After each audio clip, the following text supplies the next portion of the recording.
Welcome to another episode of Heroic Hotline. We are extremely blessed to have Brett Powell join us from the Archdiocese of Vancouver and some other hats that he wears. I might be drinking out of one of the mugs here. Oh, look at that. Thank you, Sean. It's a great plug. Welcome, Brett. It's looking sunny there in Vancouver. Life's good. Life is good in Vancouver. Fall is just a great time of the year in this place because it's a little bit cooler. It's not as hot. We have some smoke that we're dealing with because of the wildfires that are happening at the time we're recording this, but life is good. Yeah, we've got a lot of that smoke here in Calgary. It's been really bad the last few days. So Right? they're coming from the Northwest Territories and heading south. Yeah, absolutely. So Brett, you've been in the ministry to men world for quite some time now. What's happening? What's new? Where do you see it going? Yeah. Wow. That's a great question. Yeah, I have been. Years are piling up for me now, Sean. It's been a long time. Great hairs, eh? Yeah, exactly. Um, and I mean, the first thing I would say, especially to people like you, Sean, is, just absolute affirmation and kudos to the men who have been in this space and slugging it out and, introducing conferences and retreats and small groups and, accountability group, all the kinds of things that are out there. Cause there's just so much. When things were just beginning, like when you were launching the conferences, there wasn't a lot of ministry to men. There wasn't a lot going on. So it was really starting to fill a need. So I just want to honor everybody that's, ever been in that space, because it's just such important work to have a ministry to men. So, but having said that, even as we here in the Archdiocese of Vancouver and some of the other ways that I'm involved in ministry to men, and I will say one of the more exciting things, Sean, for me personally is ministry, both independent, but also with some other organizations, specifically with pastoral leaders, our pastors in our parishes, as well as bishops, which I said publicly for the first time a few weeks ago when I was doing a retreat, that it really is not just leadership formation, but it's ministry to men that happen to be pastoral leaders, that happen to be pastors and bishops, but it's ministry to men, because they have a lot of the same movements of the heart that all of us do, and the same needs to be supported and affirmed and all that. So that's been exciting. But I guess, that would be the first thing that I would say that is really important as more and more people kind of get and see the importance of ministry to men. The first thing I would say is just how important it is to honor the masculine identity, right? To just honor the fact that men are created by God to be men, and that should be celebrated, right? Amen. That it should be celebrated, that it's not an accident, that there's not like a natural deficiency in men, but that all that they've been created to be is created good by a God who doesn't make mistakes. And that is like a generic thing for masculinity, and it's a specific thing, a concrete thing for every man that's created, that he's created in God's image. He's created to be a noble, valiant, powerful creature that protects and serves and loves and pours himself out in self-gift. And it's absolutely to be celebrated. There's a great video. I don't know if you've seen this, but and I hate in this world of cancel culture, you always have to make these caveat statements, but I don't agree with everything he says, but I certainly agree with a lot of it. But Jordan Peterson has this video where somebody poses to him, is it okay to be a man? And his response was just beautiful. He said, it's not just okay, it's necessary. We need men. Like, what's the world going to be and do without men? These men that climb up on skyscrapers and build these amazing constructs that we all benefit from. And these men who fight wildfires, these men who serve in our military and our police force, and these men who are lovingly engaged dads and supportive husbands. And yeah, we need men. Of course we do. So, I'm just pouring that on because I think it's absolutely critical that I think one of the things we have to do with ministry to men is honor men, period. That's it. Just honor them. because they're created to be a great gift from the world. So that'd be the Amen. first thing. Well, I'm and sure you agree with all that, Sean. yes, I do. And you touched on something that's been on my heart. And uh, as you know, our times are busy, and trying to launch new things sometimes takes time to birth, right? And Yeah.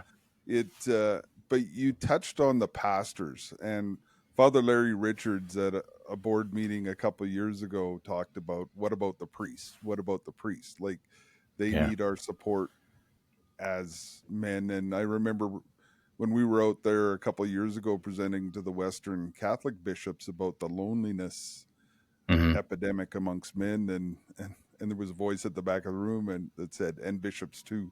And just at recognizing the support that they need uh, is so important, and how to best tackle that.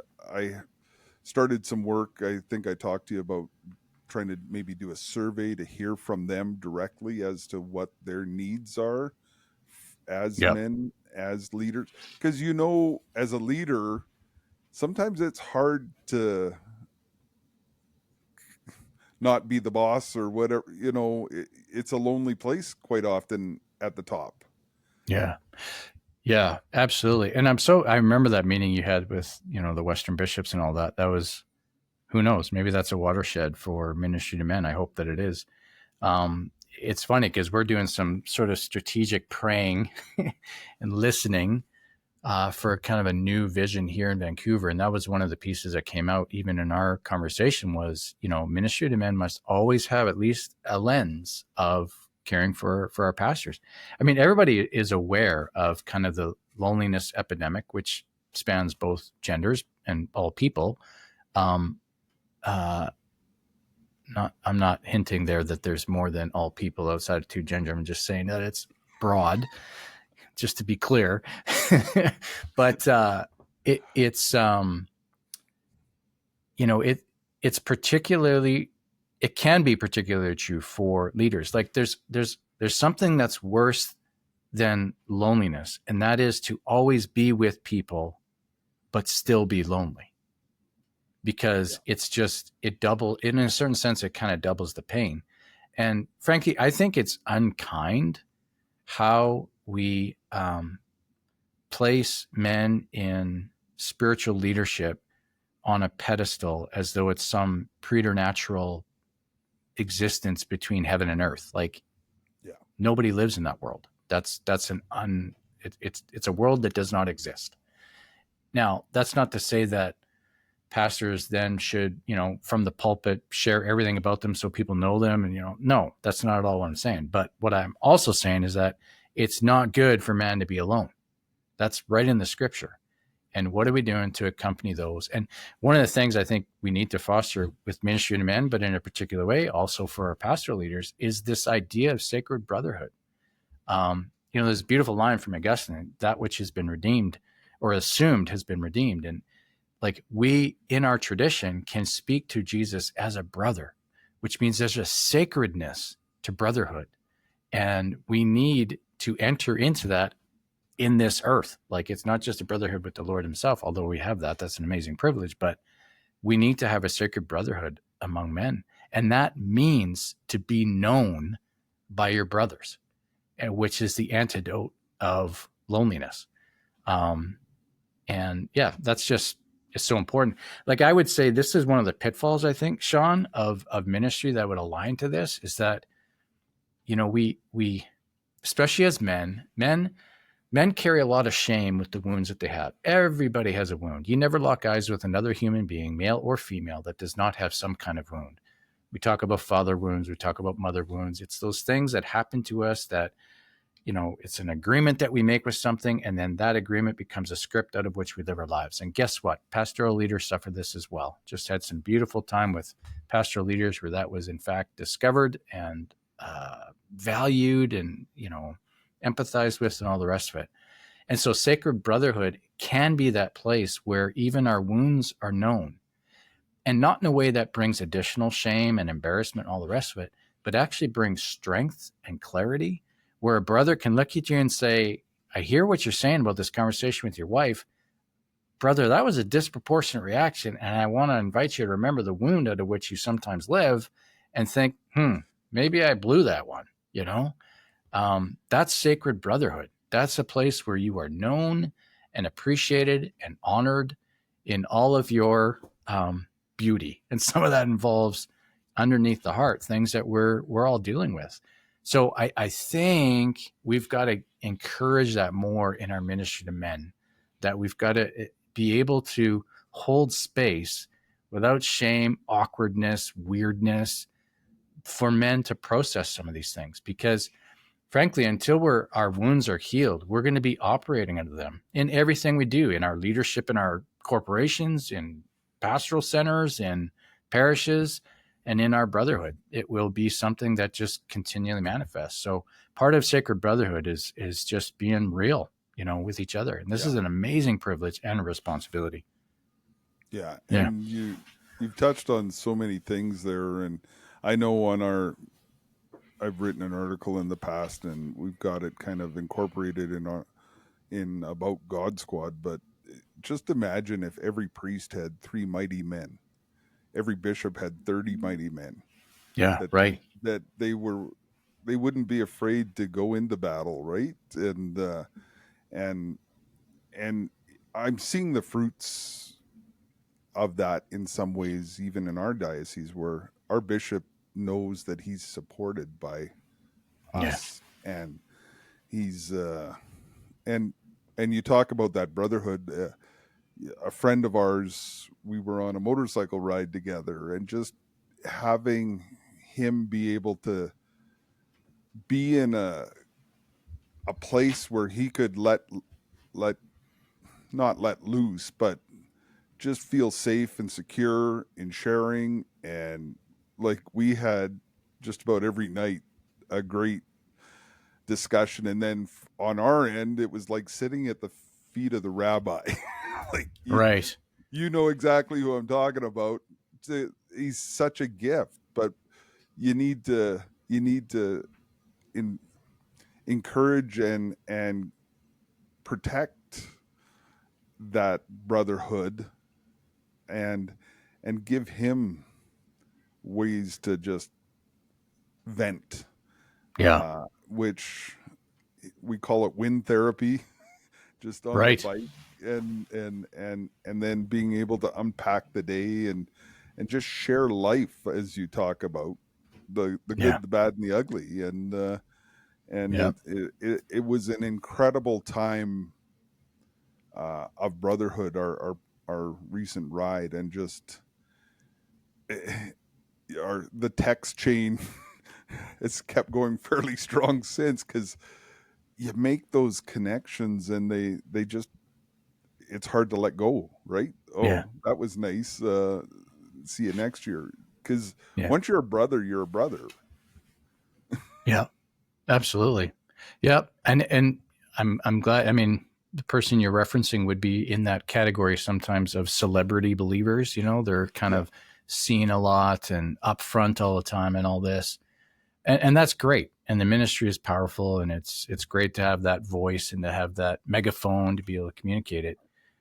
But dude, we all put our pants on the same way. We're all dealing with the same stuff. And it's absolutely unkind and imprudent to think that just because somebody has a microphone like we do right now, that everything's good all the time. It's like, sorry, this side of heaven is a valley of tears for a reason. And everybody's got stuff, and we all need a place whereby we can process that well, so that we're not acting like orphans or, added bravado to a situation. It just, it so much where we get tripped up. I was thinking about this. My wife and I were actually talking about this. Like there's constant things coming at us. How do we interpret the stimulus, the emerging events, conversations, decisions that have to be made? And if we're constantly doing that in an isolated way, there's no collective wisdom there. There's no strength in numbers. There's so much that is lost when we're living these isolated lives. We just don't have the fuller perspective. And it's just, yeah, it's an absolutely dangerous place to be. The other thing we have to recognize, and especially I think for anybody who has leadership, whether it's leading in a home or leading in your organization, but leaders take shrapnel to the soul all the time, all the time. You've got to carry burdens that are difficult. I mean, I've had 2 conversations today. It's not yet 10 a.m. where something was disclosed to me that is really hard to take. Like, people are going through difficult seasons and times. I can't process that on my own. That's a dangerous place to be. Yeah. So sacred brotherhood, we absolutely need it. It is not good for men to be alone. And there's something about brothers, the intimate friendship, the foxhole friendship, with being in brotherhood, that is so vital. So, what have you found is the best way to build that brotherhood, whether it be in the parish or in the community, or like, do you have any recommendations for our men out there to do that? Yeah. Yeah, for sure. I mean, first of all, to recognize, I think it's really important that we recognize it's a lie that men don't have feelings. Men typically don't know how to express feelings. We don't know how to articulate that which is here and agitated or anxious or angry. We don't know how to articulate it. But the feelings are definitely there. And, we certainly have to recognize that, locking eyeballs, within 2 feet of each other, just staring each other down, that may not be a real comfortable place for a lot of men. So maybe you're doing things side by side. But even the simple practice, and, people who have listened to Way of the Heart certainly have seen this, but the simple practice of connecting with your own heart and being able to articulate to another brother, what's a high, what's a low? What are you dealing with that's like really exciting and you just are so enthused about it and so grateful for it? And what are you dealing with right now that is hard and you feel maybe overwhelmed or uncertain, or a situation has emerged and it is making you feel like a 10-year-old boy inside, and I don't know how to process this? And bringing that into the light and inviting fellowship around that. And that could be something as simple as, my 16-year-old daughter is going through something. I know she is, and I know I need to talk to her, but I don't know how to initiate without it blowing up. Great. Let's talk about it. Just the fact that we air these things, it removes some of the tension inside. And everybody is dealing with things like that. I don't care who you are. Everybody's dealing with stuff. And you bring that up. One of our board members, Jimmy D, had done an exercise for us down south. We had some newer board members, and wanted us to go around the table and introduce ourselves. And the normal way is, hi, I'm Sean Lynn, president of God Squad. Yeah. Police officer. He goes, but introduce yourself. What's your favorite ice cream flavor? And what's the worst thing that's ever happened to you? Wow. And yeah. Holy mackerel, did that ever change? That opened the guys up very quickly, because you're sharing some pain that you've gone through, right? Absolutely. Yeah. And it's in sharing that, and again, it's so important for us as men when other men disclose, to hold space in a healthy way, that their sharing does not, in our mind, diminish anything, that their character, their competence, or anything like that. It's so important to hold space like that. I mean, that's a great exercise. And even something like that, like, it's kind of risky, right? Like, what's the worst thing? Obviously, prudence and modesty will inform how you respond, and you may not actually share the worst thing, but it's the worst thing that you're comfortable sharing in this moment. And that's cool. Right. And you may not disclose that with complete strangers, but getting to a place where sacred brotherhood exists such that, we are actually known, because the world of men, like, it's so often filled with um, posing, right? Like, you got to go to a networking event and you put your best, out there, and you're this and that, and these are my accomplishments, and that's all good. Like, I'm fine. I want competent men. I want guys that have accomplished and built things. That's awesome. But that's not your total story. A lot of what's going on is going on beneath the surface, and we need to create sacred spaces whereby those things are discussed and supported and, loved. Absolutely. Well, and you identified some downfalls, and in my years of peer support training and stuff, and that's one of the areas that I would caution small men's groups is you don't have to fill the void. You need to leave Yeah. time for some silence. A, it allows other men to speak up that might not, and B, yeah, you're not dominating. So if you're leading a small men's group, it's so important to leave that silence, to let it sit for a minute. Mm-hmm. It just it's because a lot of guys, like you say, aren't ready to share, or they're forming their thoughts, or they're not used to. So by allowing that time, it gives them room to step out. Like, I know we had a great discussion at our last men's breakfast, and we're doing the Father Larry series, the new Father Larry series, Be a Man, and it's Mm-hmm. fantastic. And there's lots of great resources out there, and we're hoping to develop more for heroic men with guys like Brett Powell in the future. So Yeah. Yeah. Yeah. I mean, and resources are so great. Be a Man, Father Larry. I mean, there's so many that are out there, and it's really, really good. But it's interesting because it introduces another pitfall, I think, that happens in ministry to men, is that, sometimes we can, and certainly, Sean, I'm not suggesting this of you or anybody, but something I think all of us that are involved in ministry to men should be aware of is that we can cerebralize our ministry to men.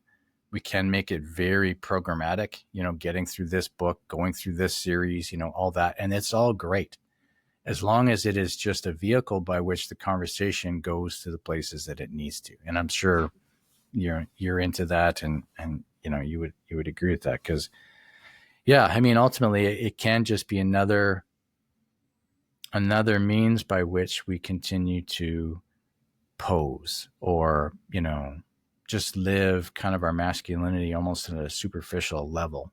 We got to get deeper to that. Like, one of the ways that I look at this is that, how do I say this without being, I don't want to be provocative, but I certainly want to be provoking thoughts. um, there has been, I think, in times, and I don't think anybody's actually explicitly said this, but it can feel like this, that a lot of the ministry to men is kind of like taming men, right? Or the provocative statement would be to feminize masculinity. Again, this idea that there's something deficient in the nature of man or masculinity, therefore it has to be this or that. And it's like, no, we need to invite men into a battle, but in a way that Christ fights the battle. We want Christ-like men, but there are battles, and I would suggest that the universal battle that is happening all around us is the battle for one human heart. That the enemy would come across this person to seek, kill, and destroy them through loneliness, through isolation, through you know self-medication, through all these other unhealthy ways. And we have to fight and battle for men's hearts to bring them into the light, into a space that is loved, supported, fought for, appreciated. And yeah, I think we got to go to uncomfortable places sometimes in conversation, just like men of old have gone at uncovered places of different battles. well, you bring up something very interesting that's been on my heart recently is that how do we capture, reimagine Hmm. that battle cry? Like you look at the Crusades, where a lot of guys gave up their fortunes and their lives to go fight for something greater than themselves. Uh, my stepmom gave me one of my dad's bottles. It's called the Shackleton whiskey. So Mm. Shackleton was the guy that did the South Pole exploration, and for very little money and chance that you might not survive. Uh, and Likely. yeah, and the guys signed up by the droves, right? Because Yeah. it was something greater than themselves, and we've got a society that needs heroic men to step up and and be courageous enough to share or battle against what's going on in the family. Well, in Canada where we are, Yeah. we're killing more people in euthanasia than anywhere else in the world, Yeah. population wise, right? Like, Yeah. and how is that happening with men standing on the side, like Jeff Caven's getting the game, right? Are you a fan Yeah. or a follower? Yeah. Yeah. And Yeah. just how do we frame that call or create that imagery of getting men in? I'm seeing a lot of uptick in men stepping in, but how do we get that call? Yeah. Yeah. No, that's a great question. And I love some of those, quotes and whatnot. There's another one, everybody's familiar with this, that, the only requisite for evil to prevail is for good men to do nothing, kind of thing. Yeah, yeah, And there are so many things within our culture that we know are disordered and they're unjust.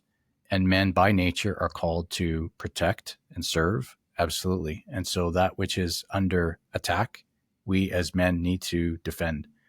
I would say, and this is not to in any way to diminish the battle piece, but I do think it's even more robust than that. Um, and I love where John Eldredge speaks about this, that in the heart of every man there is a there are these kind of threefold desires. There is a battle to fight, absolutely, and we've been speaking about that.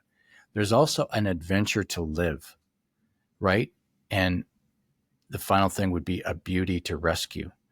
And that's not to communicate that women or brides or anything are deficient in themselves and they need us to rescue, but that's who we are by nature. That's what was lost when Adam went passive in the garden. Something was lost by nature. It wasn't just a sin of omission, it was like something happened to men. And now we have been battling passivity for 2,000 years, the inclination to go passive, to, to, to see an opportunity and not step into it. But it's a threefold thing. It's a battle to fight, absolutely. We need to defend that which is good and true and beautiful. But it's also an adventure to live. It's also a beauty to rescue. I think it's more magnanimous vision of masculinity because, unfortunately, in an immature masculine heart, to rally towards a battle only is like it's to equate everything to a battle. And then you can, in our immaturity, think, well, my wife who's coming against me, this is part of the battle. I'm going to fight for this. Like, no, that may not be the right interpretation. That's your heart needs to be poetic and captivated by beauty here. So it's a fullness of masculinity, which ultimately is Jesus. I mean, again, he is the ultimate magnanimous man.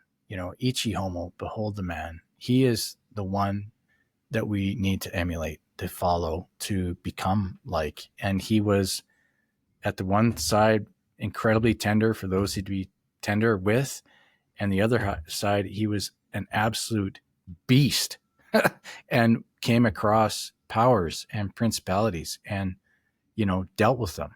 So to be tender and fierce at the same time. That's the magnanimity, I think, that all of us are men are called to. And we won't go through there without sacred brotherhood. We won't get to that place.